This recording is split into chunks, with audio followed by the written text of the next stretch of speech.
ta'uuf TikTok irratti followersiif laayikiif namni tumamaa jira. Malee gandii wallalee takka hin jiru. Maali yoo gandii wallalee inshallah Suudii qofa keessatti Harargee Arsii fi Baalee wallalti. Maa biyya biraa keessa waliin tumne. Biyya keessa maa waliin tumne asitti maa waliin tumne. Inshallah walirraa dhalanii jiranii maa ilmoo kaan qabatee addan deemne duuba. Maa kijibdan. Kottu bae kottu.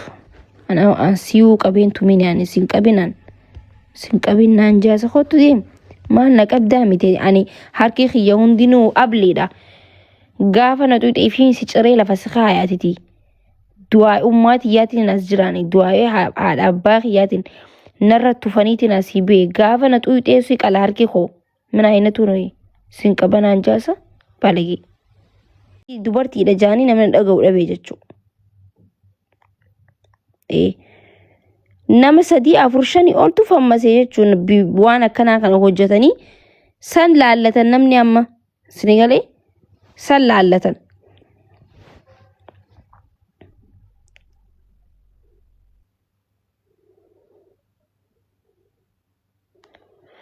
Wallaahi rabbiin garuu fuula rabbii dura dhaabbachuuf teessan. Warri miskiina humaan beeyne akka lafarra harkistanii fi akka makiinarra harkistanii dhakaarra gootanii akka gaafa bara eebbisaa fi bilaal walirratti taarikii lama bar seenaa lama nam tokkorra hojjettaniir. Dhakaarra fi'uun seenaa bilaal ijaa. Makiinaan harkisuun seenaa eebbisaati. Eebbisaa addunyaati. Seenaa eebbisaa addunyaati. Seenaa lama irratti hojjettan jechuudha. Kun jechuun maali? Maal jedhama beektan? Seenaa keessatti hin dagatamtan jechuudha. Ka gaarii dalagee seenaan ni yaamti. Ka badaa dalagee seenaan ni yaamti. Seenaan hunduma yaamti. Wanti har'a akkanatti ilaalamu boru seenaa ta'ee hafa jechuudha. Sinigalee. Kanaafuu fammasuuf jettanii beekamtee harkatuuf jettanii obboleeyyan keessan hin qaqqalina.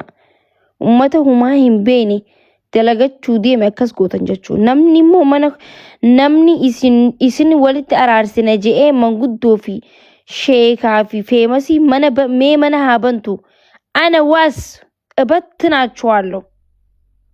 ሃሌሉያ isinitti janna yoo isinii galdi karaa kaanii illee isin dide jechuudha. Takkittiin keessan mee wallahi ijoollee asii nam lamaa Arsiif Harargee Baalee walala jaati ta'a. Gawwootanitti ni laaltamee wallaalla gabbaanii. Nama lamaa walalaa Arsiif Harargee walala jaanii ta'anii araarsan. Ummanni asii wal fuudhee walirraa dhalaa jira jechuudha. Waan isaan achi walala nuufuu nu galaa hin jiru nuti. Kamana nama 10,000 walitti qabee taa'oo. 20 walitti qabee taa'oo Arsiif Harargee araarsina jaanii. Ka Arsii san fida. Ka Harargee san fida. Aslan dhageeffadha. Warri wal hidhuu Oromummaa keessaa bahanii Minilikitti galuu qaban. Dhumatte. Oromummaa keessaa bahee sanyii Minilikatti galuu qabaa jechuudha. Maqaa Oromoo balleessaa jiran. Namni tokko maqaa saba guddaa balleessaa jira. Mush Arsii, mush Harargee. Maqaa ummata Oromoo saba bal'aa kutaa 11 balleeffamaa jira jechuudha. Seenaa keessatti Oromoon lafarra wal harkistee jaame seenaan Googil irratti akka nurra barraa godhaa jiran. Sinigalee.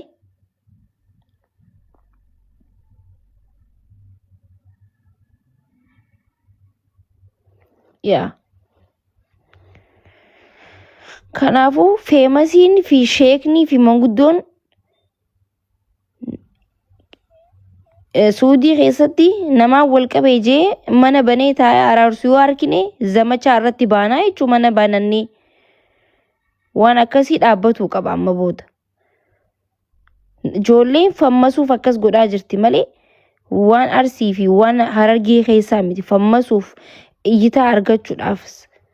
Ka waan badatti fammasee amma akka waan nageete taa'ee odeessu meeqaa miidiyaa kanarra jira waan ta'eef Kanaafuu karaa kanaan fammasuu barbaadan isaanis. Namni nama fammasuuf jecha nama ajjeesaa jira. Fammasuuf jecha obboleessa qalaa jira obboleeyyan. Namni feemasa ta'uu jecha udaan nyaachaa jira. Isin harkaan jirtanii bara miidiyaa kanarratti waan namni godhaa jiru.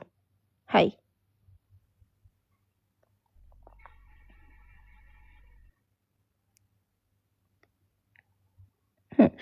Khatiibii cabsee jira. Dheengadda biidoo tokko argitanii an arkee. Eekee welcome. Dheengadda TV cabse tokko argitanii warra geemii taphatuuti miti. TV jaartiin Facebook irratti argee qoloo gurgurtee bitteef cabse. Jaartiin boochee ollatti himatte maaliif cabse jennaan feemasa ta'uu fi TV kana cabsinaan nama miiliyoona takkaan na laalee jee. Boru jaartii mataa keessa dhaheetiti mataarraa darbee feemasa ta'uuf akkas godhee akka duutuun beekne jechuu deemaa jechuu. Sinigalee jaartii mataa keessa qalu godhee dhahee erga viidiyoo waraabee booda akka duutuun beekuu jechuu deema jechuu. Sinigalee dhaloota akkanaa kanaatu jira jechuu. Dhaloota ifi quufee walqabee ifi feemasa ta'uudhaaf miskiina lafarra harkisuu kanaatu arsiif harargee wallalee siin jee ati immoo nama 10 walitti qabdee 20 walitti qabdee beekaa fi beekamaa walitti qabdee araarsuuf teessaa jechuu. San booda nama 10 fi 20 irratti harkise sun akka jagnatti ilaalame feemasa ta'e miskiinni akkasitti dirmammuu isaa qabatee taa'aa jechuu.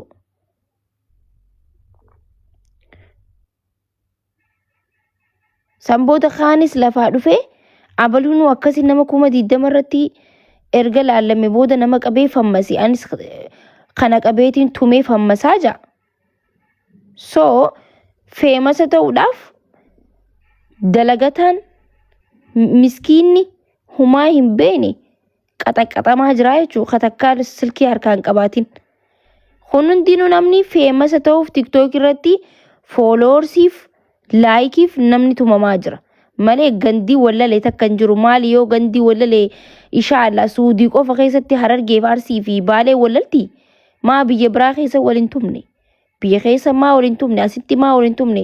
InshaAllah walirraa dhalanii jiranii maa ilmoo kaan qabatee addan deemne duuba. Maa kijibdan. Kottu bae kottu. An siyuu qabeen tumine ani sin qabinaan jaasa kottu deem. Maal na qabdaa miti ani harki kiyya hundinuu ableedha. Gaafa na tuuxee fi si ciree lafa si kaayaatiti. Du'aa ummaa tiyyaatiin as jiraani. Du'aa haadha abbaa kiyyaatiin narra tufaniitiin asii bee gaafa na tuuxee si qala harki koo. Mina aynatu noyi sin qabanaan jaasa balagee. Innaa akkasii faamilii kana booda walii araarsuuf mana banatinaa jechumaaf kana dabarsaa jirra shi waan biraatiif miti. Namni ijoollee wallaalaa akkanaa kana araarsuuf mana banattaa wallaa isinuu rakkoo qabdan akkasii. Manguddummaa tanaa fi araara tanaatu balleessaa qaba. Mana abalutti nu haa qabamuu jaan amma namni mana isinii qabu hin jiru namni isin dhaggeeffatu hin jiru. Mana abalutti nu dhufu malee dheeynu abaluun mana nu haa banu jaanumaa. Oromoo obboleessa isaa tumee qabee hidhee akka waan faannoo qabe tokkotti mana abaluu na haa banamu jaa. Zara xoollaa qoyin ilaaltan manni takka isiniin banamu namni takka isin dhaggeeffatu waan takkan gootan rabbiin miskiinaaf haa dhaabbu. Rabbiin durumaanuu miskiinaaf dhaabbata. Rabbiin nama isin akkas godhaa jirtan rabbiin haa dhaabbatuuf inshaAllah wataala. Waan rabbi nuti ifiifuu uumama rabbiiti waan ta'eef kan uume rabbii haaliqa tokkicha kan jiraachisu jiru. Ilmi namaa nama jiraachisu ilmi namaa waan takka namaan godhu sababa yoo ta'e malee. Kanaafuu miskiinotaaf rabbii haa dhaabbatu. Isin immoo namni mana isinii banus namni isin dhaga'us ajandaan keessanis namni feemasiin viidiyoo isirraa waraabtus hin jirtu jechuudha. Akkasitti beeka. Zarii Minilik namni maal godhaa mana banee irraa haasawaa inshaAllah wataala. maqaa Oromoo balleessaa jirtan kuni maqaa gandaatii miti maqaa saba guddaa Google keessatti akka nutti barraa'u godhaa jirtan. Yaa.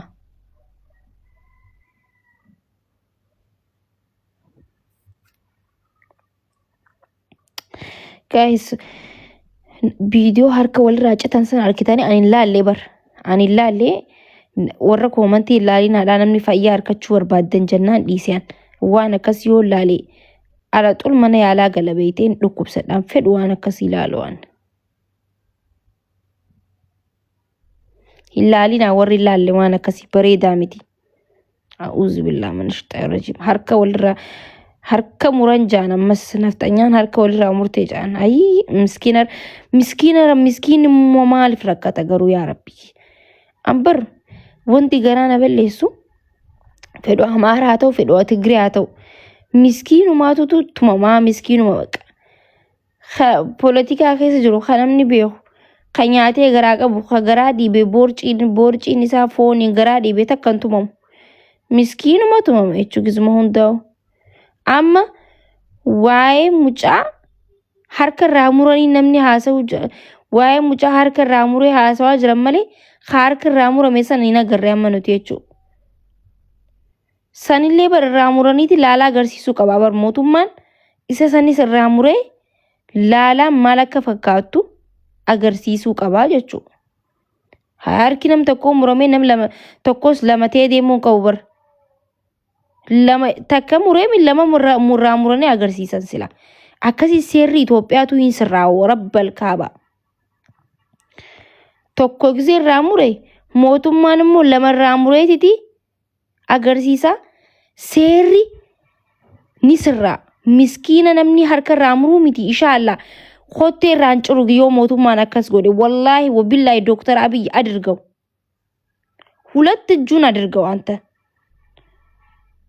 ከዛ ሴሪ ኸይትሌን ብይሌን ይስረው ይትጀቹ አትሌን እንከበጀምተ ወላሂ ብይ ሴሪ ጅሩ ኸይሰቲ አከነ ጎዱን ጊዜ ሜቀ ዋይዱ ፎን ነመጉ ነብጋፈ ነምኒ ጅራ ጋዘት ነቀኒ ጉበንቱ ጅራበር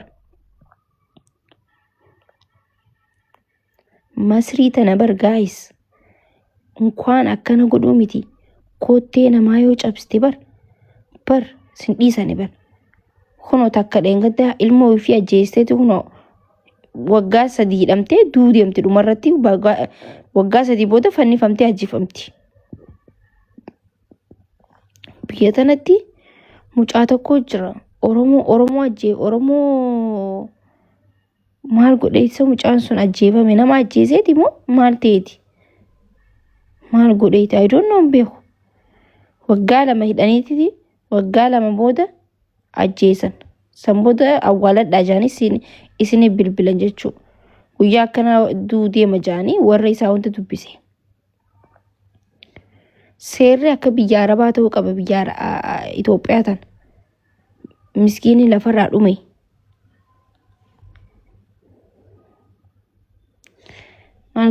ማልቀባን ጉያ ተካቦሶ ሞቱማ ነጎደን አጀጀና ከናናቱ ቢሃ ወላሂ ወቢላሂ ሐርከ ለሚን ራሙራንጃን ሁለት እጁት ሲቀነጠስ ከዛ ከይሰ ቦዳተስ ከይሰ ዱራቲስ ዋታ ከንጎዶቹ አውዝ ቢላሂ ምን ሸይጣን ረጂም እሺ ሐለሰኒን ኦሮሞ ይወቀብ ያከም ጎዱት የመገሩ ጭጭሬኛቹ ነው ወላሂ ሶ ኦሮሞ ቀበፋ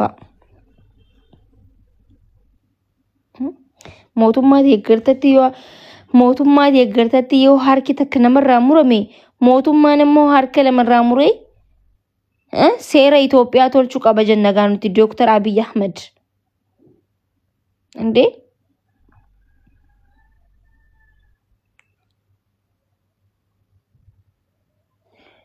biyya mootummaa keessatti dirqama namni mootummaa dirqama deeggartee seera isaa jaalattee jibbitu seera biyya sanii kabajee jiraatta. Nuti biyya namaa keessatti maa quufnasa biyya namaa tana keessatti seera biyya tana hammaatus tolus aamin Allahu akbar jennee seera isaa kabajnee jiraanne jechuudha. Kaala balazaa xallazaalak hinxallazamte jechuudha biyya namaa tana keessatti akkasumatti biyya Itoophiyaa keessattis seera bahee kabajjee jiraatta dhumatte.